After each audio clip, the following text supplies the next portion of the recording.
So hey guys, যেমনটা আমরা world of immortal সিরিজের লাস্ট এপিসোডে দেখেছি যে শাও চেন, কোকো এবং তার ৩ বন্ধুর সাথে বনসি নামের এক জায়গায় চলে গেছে, যেখানে তার দেখা হয় এক ব্যক্তির সাথে যে হল সোর্ড ডিমন। আর তার লড়াই হয়েছিল ল্যান নোয়ের সাথে, যার কারণে এই সোর্ড ডিমন ল্যান নোকে তার নতুন প্রতিযোগী বানিয়ে নেয়।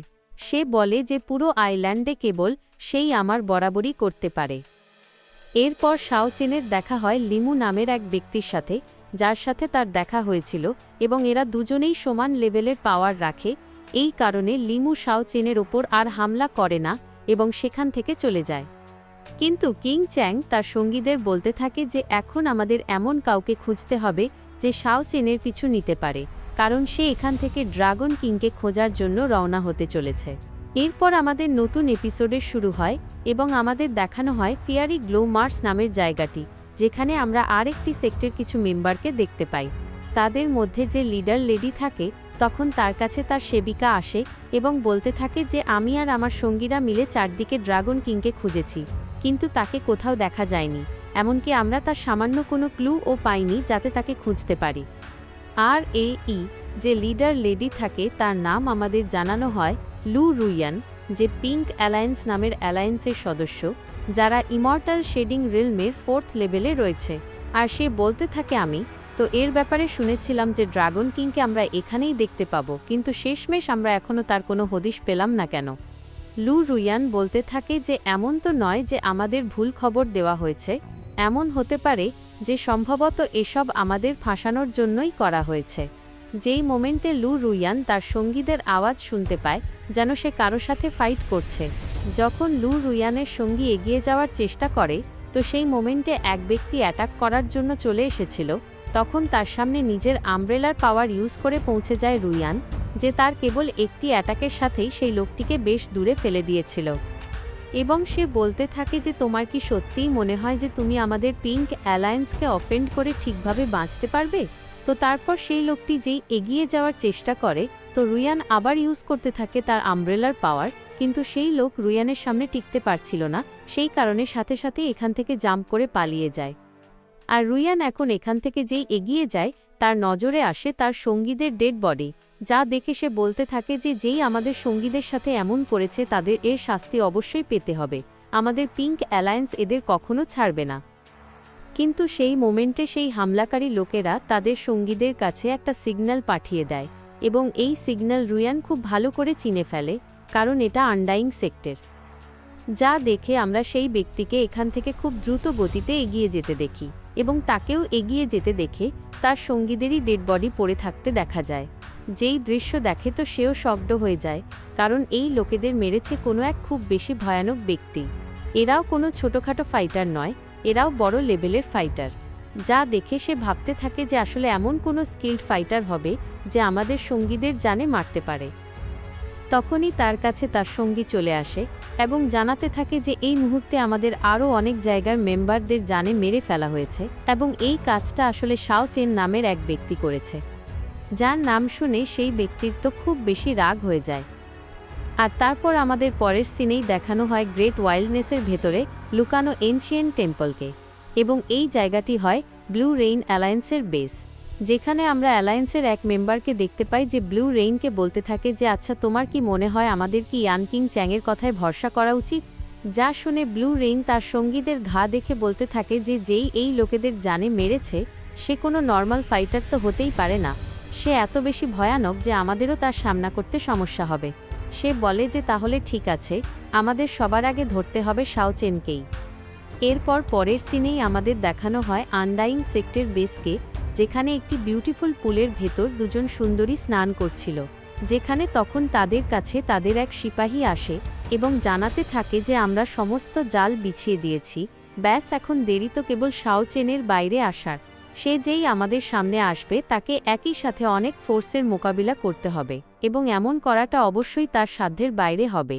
যে কথা শুনে তখন কিং চ্যাং বলতে থাকে আচ্ছা, এখন তোমাদের বের হতে হবে এবং নিজেদের লুকিয়ে এমন দেখাতে হবে যেন তোমরা দুর্বল লোক, আমাদের শত্রুকে খুঁজে বের করতে হবে, কারণ শাও চেন কখনো দুর্বলের ওপর হামলা করে না। যা শুনে সে বলতে থাকে যে হ্যাঁ, আসলে তোমার এই প্ল্যান তো বেশ ভালো। এমনিতেও আমরা এই কথা বেশ ভালো করে জানি যে শাও চেনের শত্রু চারদিকেই ভর্তি, কিন্তু গণাগুনতি এখন যতজন লোক বেঁচে থাকবে তারাও শাও চেনের শত্রু হয়ে যাবে, আর আমাদের কাজও সহজ হয়ে যাবে। এরপর ইয়ানকিং চ্যাং বলতে থাকে যে আচ্ছা প্রিন্সেস, আপনি কি আমাকে বলতে পারেন যে ড্রাগন কিংয়ের হদিশ আসলে আমরা কোথায় পাব? যা শুনে পুল থেকে বাইরে বেরিয়ে তাকে বলতে থাকে যে আজ থেকে কিছুদিন আগে আমি এমন একটা জায়গা পেয়েছি যা ড্রাগন ক্ল্যানে ভর্তি, যা একটি মাউন্টেন রেঞ্জওয়ালা জায়গা, এবং আমার সেই কথার ওপর পুরো বিশ্বাস আছে যে সেই জায়গায় ডেফিনেটলি ড্রাগন ক্ল্যানের সব ড্রাগনরা জড়ো হয়। আর যেহেতু যখন কোনো জায়গায় সব ড্রাগনরা আসে তো সেখানে অবশ্যই ড্রাগন কিংও থাকা উচিত। আর সেই জায়গাটি আসলে হয় সেক্রেট মাউন্টেনের ড্রাগন ক্ল্যান, যার ব্যাপারে কিং চ্যাং ও ভাবতে থাকে যে হ্যাঁ, তাকে সেখানে যেতেই হবে। আর তারপর এর পরের সিনেই আমরা একটা মাউন্টেনের ওপর দেখতে পাই শাও চেনের 3 ভূত বন্ধুকে, যারা সেখানেই আগুন জ্বালিয়ে বসেছিল, এবং সেখানেই একটি মুন লেক থাকে যার তীরে বসেছিল শাও চেন, এবং সে এখানে নিজের কাল্টিভেশন করছিল। কিন্তু সে এখনও এখানে আসতে চলা বিপদের কোনো আন্দাজ পায়নি, কারণ তখনই আমরা তার পেছন থেকে আসতে দেখি লু রুয়ানকে, যে শাও চেনের ওপর হামলা করার জন্য আসছিল। কিন্তু সে এখানে নিজের পাওয়ার ইউজ করে একটা স্পেল জাদু ব্যবহার করেছে, যাতে শাও চেন তাকে শত্রু না ভাবে, বরং সে তো ভাবে তাকে নিজেরই কোনো সাথী। যার কারণে শাও চেনের মনে এমন একটা ভ্রম তৈরি হয় যেন তার পেছন থেকে আসছে রু সুই। আর শাও চেন নিজের পেছন থেকে যেই রু সুইয়ের আওয়াজ পায় তো সে সাথে সাথেই উঠে পড়ে তার ব্যাপারে জানার জন্য। আর রুয়ান তো সত্যিই হয়ে গিয়েছিল রু সুইয়ের একদম 2 কপি, যাকে দেখে শাও চেন খুব ইমোশনাল হয়ে যায় এবং সে তার দিকেই এগোতে থাকে। আর এই মুন লেকের তীর সত্যিই খুব বেশি আমেজিং দেখাচ্ছিল। শাও চেন তো রু সুইকে দেখে তাকে বলতে থাকে যে আমাকে মাফ করে দাও, আমি নিজের কথা রাখতে পারিনি। আমার ভুলের জন্য, আমার ব্যর্থতার জন্য তুমি আমাকে যেই শাস্তি দেবে আমি তা স্বীকার করতে প্রস্তুত। তো তারপর রু সুই তাকে বলতে থাকে যে দেখো, যতই সময় লাগুক না কেন, কিন্তু আমি তবু অনন্তকাল পর্যন্ত কেবল তোমারই অপেক্ষা করতে থাকব। যার কথা শুনে শাও চেন একটু ইমোশনাল হয়ে যায় এবং সে যেই তাকে জড়িয়ে ধরতে যায় তো রুয়ানের তো এখানে প্ল্যানই সাকসেসফুল হয়ে গিয়েছিল, কারণ সে তখনই নিজের ওয়েপনের সাহায্যে মারতে যাচ্ছিল শাও চেনকে। কিন্তু তার এমন করার আগেই শাও চেন তার হাত ধরে ফেলেছিল, কারণ শাও চেনের বডি থেকে সাথে সাথেই তার পজিশন সরে যায়। এখন সে বলতে থাকে যে আসলে তুমি কে? কিন্তু রুয়ান তার কোনো কথার জবাব দেয় না, বরং অ্যাটাক করার জন্যই প্রস্তুত হয়ে যায়। শাও চেন তো খুব সহজেই তার হামলাকে ডজ করে দিয়েছিল, এবং রুয়ান তাকে বলতে থাকে কাল তুমি আমার অনেক সিস্টার্সকে নিজের হাতে জানে মেরে দিয়েছ, আর আজ তুমি এটা বলছো যে আসলে আমি কে? বিশ্বাস হয় না যে কোনো মানুষ এত মাসুম সাজার চেষ্টা কিভাবেই করতে পারে। সে নিজের আমব্রেলার ইউজ করেছিল শাও চেনের ওপর হিট করার জন্য, কিন্তু সে তার অ্যাটাক থেকে বেঁচে যায়। রুয়ান বলতে থাকে যে সত্যিই শাও চেন, তুমি অন্যদের থেকে কতটা আলাদা। এরপর সে সাথে সাথেই আবার নিজের আমব্রেলার পাঠিয়ে দেয় শাও চেনের চারদিকে, যা নিজের অনেক মাল্টিপল ক্লোন বানিয়ে নেয় যাতে শাও চেনকে সে ভ্রমিত করতে পারে। আর শাও চেন এখানে প্রথমবার নিজের সামনে কোনো নতুন টেকনিক দেখতে পাচ্ছিল, এই কারণে সে তাকে বলতে থাকে যে দেখো, আমি তোমার অ্যালায়েন্সের কোনো মেম্বারকে জানে মারিনি, আর না তাদের সাথে আমার কোনো লেনাদেনা আছে। যেখানে তখনই রুয়ান লুকিয়ে সুযোগ পেয়ে অ্যাটাক করার চেষ্টা করে শাও চেনের ওপর, যাকে আটকানোর জন্য শাও চেন ইউজ করে নিজের সামনে একটি এনার্জি শিল্ড বানিয়ে, যার কারণে রুয়ান আবার লুকিয়ে অ্যাটাক করার চেষ্টা করতে থাকে। শাও চেন ভালো করে বুঝে গিয়েছিল যে এই মেয়েটি কোন টেকনিক ইউজ করছে তাকে ভ্রমিত করার জন্য। সে নিজের চোখ বন্ধ করে নেয় এবং নিজের পারসেপশনের পাওয়ার ইউজ করতে থাকে, যাতে সে এটা বুঝতে পারে এই মেয়েটি আসলে তার চারদিকে কি করছে এবং কোন অ্যাঙ্গেল থেকে, কোনো ডিরেকশন থেকে হামলা করবে। যার ফলে সে সাথে সাথেই জানতে পেরে যায় যে এই মেয়েটি আসলে তার ওপর হামলা করতে চলেছে পেছনের দিক থেকে, যার কারণে শাও চেন খুব সহজেই তার অ্যাটাককে আটকে নেয়। যে দৃশ্য দেখে তো রুয়ানেরও নিজের চোখের ওপর বিশ্বাস হয় না যে আসলে শাও চেন তাকে এত সহজেই কিভাবে আটকে নিল। যার কারণে শাও চেন তাকে বলতে থাকে যে দেখো, তোমার মুভস আমার সামনে খুবই স্লো, এই কারণে তোমার জন্য ভালো এটাই হবে যে তুমি আমার সাথে ফাইট না করো। এই কারণে রুয়ান সাথে সাথেই নিজের আমব্রেলারকে আবার নিজের কাছেই ডেকে নেয়। শাও চেন তখন তাকে বলতে থাকে যে দেখো, যদি আমি তোমাকে পাকা ইরাদায় মারতে চাইতাম তো আমার জন্য তোমাকে মারা কোনো বড় ব্যাপার হতো না, কারণ তোমার মতো স্কিলওয়ালাদের আমি এখনো পর্যন্ত অনেকবার মেরে ফেলতাম। যার কথা শুনে রুয়ান বলতে থাকে যে এই লোক তো পেছনের লোকের থেকেও বেশি পাওয়ারফুল। যার কারণে সে এটা বুঝে যায় যে অর্থাৎ এই সমস্ত জাল বিছানো হয়েছিল আনডাইং সেক্টওয়ালাদের দ্বারা, যাতে রুয়ান ফেঁসেও গেল এবং সে এক নির্দোষ লোকের ওপর হামলা করার জন্য চলে এল। সে যেই তার পেছনে যাওয়ার চেষ্টা করে তো শাও চেন তাকে বলে যে দেখো, আমার তোমার সাথে কোনো ঝামেলা নেই, তোমার জন্য ভালো এটাই হবে যে তুমি এখান থেকে চলে যাও। রুয়ান ভাবতে থাকে যে এখন ড্রাগন আইল্যান্ডের ওপর যে পরিস্থিতি তৈরি হয়েছে তার হিসাবে এখানে উপস্থিত প্রত্যেকটি লোকের জান বিপদে আছে, এবং যদি সে শাও চেনের সাথে নিজের একটা অ্যালায়েন্স বানিয়ে নেয় তো তাহলে এই জিনিসটা তার জন্য খুব বেশি হেল্পফুলও প্রমাণিত হবে, কারণ শাও চেনের কাছে এই মেয়েটিকে অনেক বড় বড় বিপদ থেকেও বাঁচানোর শক্তি তো আছেই।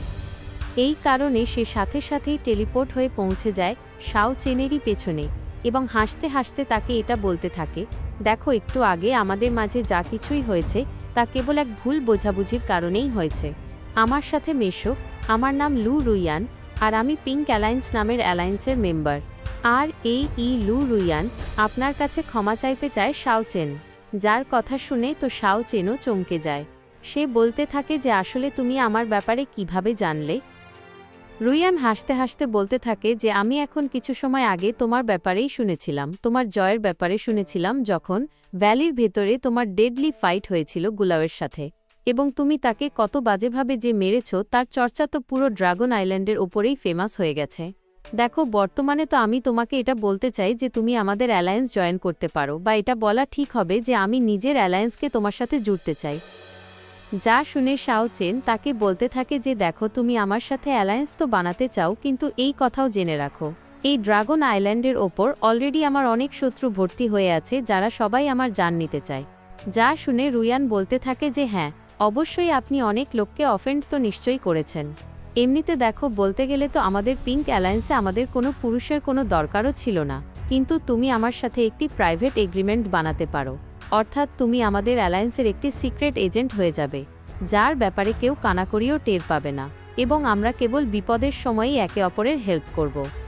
কথাটা শাও চেনের বেশ ভালো লাগে, এই কারণে সে বলতে থাকে যে ঠিক আছে, দেখো, হতে পারে যে আগামী কিছু দিনের মধ্যে আমি কোনো বড় বিপদে পড়ে যাব, যেই সময়ে আমাকে আপনার মতো শক্তিশালী লোকের খুব বেশি হেল্পের দরকার পড়বে। যা শুনে রুয়ান হাসতে হাসতে বলতে থাকে যে দেখো, এমনিতে আপনার যা স্কিলস আছে তার হিসেবে আমি এতটুকু তো বলতেই পারি যে চাই যতই এবং যত বড় বিপদ আপনার সামনে আসুক না কেন, কিন্তু আপনি সেটাকে ওভারকাম অবশ্যই করে যাবেন। যার সাথে সাথেই সে শাও চেনের সাথে নিজের একটা প্রাইভেট এগ্রিমেন্টও বানিয়ে নিয়েছিল এবং তারপর সে এখান থেকে চলে যায়। কিন্তু তারপর শাও চেন ভাবতে থাকে যে আমাকে এখানে আসার হয়ে গেছে পুরো 4 মাস। এই কারণে সে মনে করতে থাকে রু সুইকে যে আসলে সে কেমন হবে এবং সে কি করছে, কারণ তার হাতে বাঁধা ব্রেসলেট সবসময় তাকে রু সুইয়ের কথা মনে করায়। এরপর আমাদের পরের দিনের সিন দেখানো হয় এবং আমরা সবার আগে দেখতে পাই কোকোকে, যে শাও চেনের আগে আগে যাচ্ছিল এবং শাও চেন ফলো করছিল সেই ম্যাপকে, কিন্তু সে বলতে থাকে যে আমি ম্যাপের হিসাবে এই পুরো সি অফ বোনসকে খুঁজে বের করেছি, কিন্তু আমি এখনও পর্যন্ত গডেস ল্যান্ড নুয়ের ব্যাপারে সামান্য কোনো ক্লুও পাইনি। তার নিজেরও বোঝা আসছিল না যে আসলে সে কি করবে এবং কোথায় যাবে। যেই মোমেন্টে তখনই কোকো ইউজ করতে থাকে নিজের লিটল ট্রির পাওয়ারকে, যাকে ফলো করতে করতে সে চড়ে যায় এক বেশ উঁচু গাছে। আর তারপর যেই কোকো নিচে আসে তো শাও চেন তাকে বলতে থাকে যে আমাকেও তো বলো যে আসলে তুমি এমন কি দেখে নিলে, যার ফলে কোকো তাকে জানাতে থাকে এক মাউন্টেনের ব্যাপারে, কিন্তু ওটা আসলে কোনো মাউন্টেন নয়, বরং আসলে হয় এক আধা কাটা গাছ, এবং ওটাকে বলা হয় স্কাই রিচিং ডিভাইন ট্রি, যেই দৃশ্য শাও চেন তার 3 বন্ধুর সাথে দেখছিল। আর তারপর আমাদের পরের সিনেই দেখানো হয় সেই ট্রির ওপরের দৃশ্য, যেখানে পৌঁছে গিয়েছিল শাও চেন, তার সাথে তার 3 ভূত বন্ধুও ছিল, যাদের এখানে এসে একদমই মজা আসছিল না।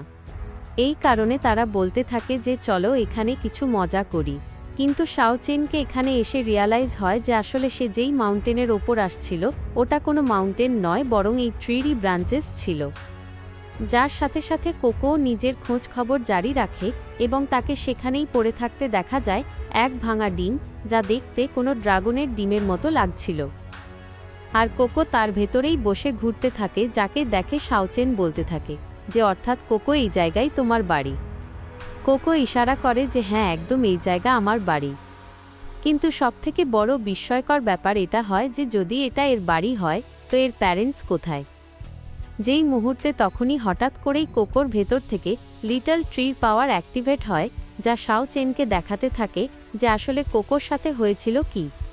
সে দেখতে পায় যে কোকো এখন যেই ডিমের খোসায় ঘুরছিল, আসলে ও তার ভেতর থেকেই বেরিয়েছিল, যে বেরিয়েই নিজের চারদিকে এক নতুন দুনিয়া দেখেছিল, যার এটাও জানা ছিল না যে এই জায়গা কি, তাকে কোথায় যেতে হবে, তাকে করতে হবে কি। যেই সময় থেকে কোকো জন্মেছিল তার সাথে তখন থেকেই ট্রাভেল করছিল ওই লিটল ট্রি, যেখানে তখনই হঠাৎ করেই যেই বৃষ্টি হতে থাকে, তো কোকো দৌড়াতে দৌড়াতে এক ছোট গুহার নিচে পৌঁছে যায় নিজেকে বাঁচানোর জন্য। যেই সময় থেকে ও লিটল ট্রি সবসময় চিরকালের জন্য কোকোর এক খুব ভালো বন্ধুও হয়ে গিয়েছিল। এই কারণেই তারপর কোকো সেই ডিমের খোসায় থাকা শুরু করে দিয়েছিল। লিটল ট্রি তার একমাত্র বন্ধু হয়ে গিয়েছিল, যার কারণে কোকো সবসময় মনোমরা হয়ে থাকত। সে বুঝতেও পারত না যে তার কি করা উচিত। তার জীবন তো যেন এক মনোমরা বাচ্চার মতো হয়ে গিয়েছিল শাওচেনের সাথে দেখা হওয়ার আগে। শাওচেন বলতে থাকে যে অর্থাৎ আমি বুঝে গেছি যে এই যে লিটল ট্রি আছে ও জন্মের সাথেই তোমার সাথে আছে, এটা ডেফিনেটলি তোমার প্যারেন্টসই তোমাকে বাঁচানোর জন্য, তোমাকে সেফ রাখার জন্য ছেড়েছে।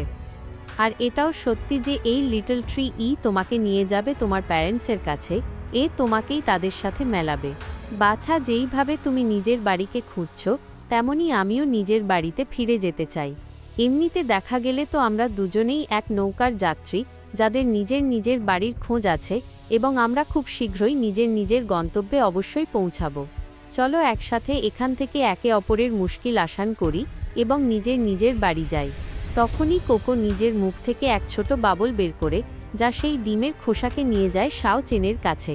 শাওচেন কোকোকে বলে যে দেখো, আজকের পর থেকে আমরা দুজনেই একে অপরের নতুন পরিবার। যার পর আমাদের পরের সিনেই দেখানো হয় ড্রাগন ক্ল্যানের সেক্রেড মাউন্টেনের ধ্বংসাবশেষকে, অর্থাৎ এই সেই জায়গা যার ব্যাপারে কথা বলছিল কিং চ্যাং রুয়ানের সাথে, এবং এখানে আসলে এরা দুজনেই পৌঁছেও গিয়েছিল। চ্যাং তাকে বলে যে এই সেই ভ্যালি যেখানে থাকে সব ড্রাগনরা, এবং আমার পুরো বিশ্বাস আছে যে এখানে ড্রাগন কিংও অবশ্যই আসবে। এই কারণে এগিয়ে যেতে যেতে এদের সাবধানতাও অবলম্বন করতে হবে। কিন্তু সেই মোমেন্টে এদের দুজনকে এখানে কোনো এক হালচাল শোনা যায়, যার ফলে এরা দুজনেই সতর্ক হয়ে যায় যে আসলে তাদের সামনে এখন এটা কি আসতে চলেছে। যেখানে এখন আমরা সামনে থেকে আসতে দেখি সোড ডিমনকে, যাকে দেখে চ্যাং বলতে থাকে যে আসলে এই লোক এখানে কি করছে। কিন্তু সোড ডিমন এদের দুজনকে নিজের সামনে কিছুই মনে করে না। এই কারণে সে বলতে থাকে যে তোমরা কি কোনো এক লেডিকে দেখেছ যে নিজের মুখে মাস্ক লাগিয়ে ঘোরে? তো কিং চ্যাং বলতে থাকে যে না, আমরা এমন কোনো উম্যানকে দেখিনি। যা শুনে সোড ডিমন রেগে যায়। সে বলতে থাকে যে তাহলে তো তোমাদের বাঁচার কোনো উদ্দেশ্যও নেই। এই কারণে সে সাথে সাথেই এখানে অ্যাটাক করার জন্য প্রস্তুত হয়ে যায় এবং নিজের এক খুব বেশি ভয়ানক স্ল্যাশিং অ্যাটাকও করে দেয়, যা ডাইরেক্টলি গিয়ে ধাক্কা খায় কিং চ্যাংয়ের সাথে, যার কারণে এদের দুজনের অবস্থাও খারাপ হয়ে যায়। কিং চ্যাং খুব ভালো করে জানে যে সে এই লোকের মোকাবিলা করতে পারবে না। এই কারণে সে তখনই এখান থেকে নিজের জান বাঁচিয়ে পালাতে থাকে তার সঙ্গীকে ধোঁকা দিয়ে, এবং সোড ডিমনের সামনে এখন কেবল বেঁচে ছিল তার সেই সঙ্গী, যে সাথে সাথেই তার ওপর অ্যাটাকও করে দেয়, যে সত্যিই তার অ্যাটাক সামলানোর শক্তি রাখত না। যেই মোমেন্টে সোড ডিমন আবার অ্যাটাক করে দিয়েছিল তার ওপর, তো তখন তার সামনে এখন চলে আসে গডেস ল্যান নুও, যে সোড ডিমনের মতো পাওয়ারফুল লোকের অ্যাটাককে কেবল নিজের এক আঙুলের পাওয়ারেই আটকে নেয়। যেই দৃশ্য দেখে তো সোড ডিমনও চমকে যায়। এখন সে বলতে থাকে যে শেষমেশ তুমি আমার সামনে এসেই গেলে। ল্যান নুও ও তাকে বলতে থাকে যে দেখো, কাল্টিভেশন করা অর্থাৎ নিজের হার্টকে পবিত্র রাখার কাজ হয়, কিন্তু তোমার যে সোড আছে ও অলরেডি হাজারো লোকের রক্ত পান করে ফেলেছে, যা এই কথার প্রমাণ যে তোমার হার্ট কতটা বেশি করাপ্ট হয়ে গেছে। এই কারণে বাছা, এখন সময় এসে গেছে যে তুমি থেমে যাও। সোড ডিমন বলে যে তোমার এটা বলার তখনই অধিকার হবে যখন তুমি আমাকে ফাইটে হারাতে পারবে।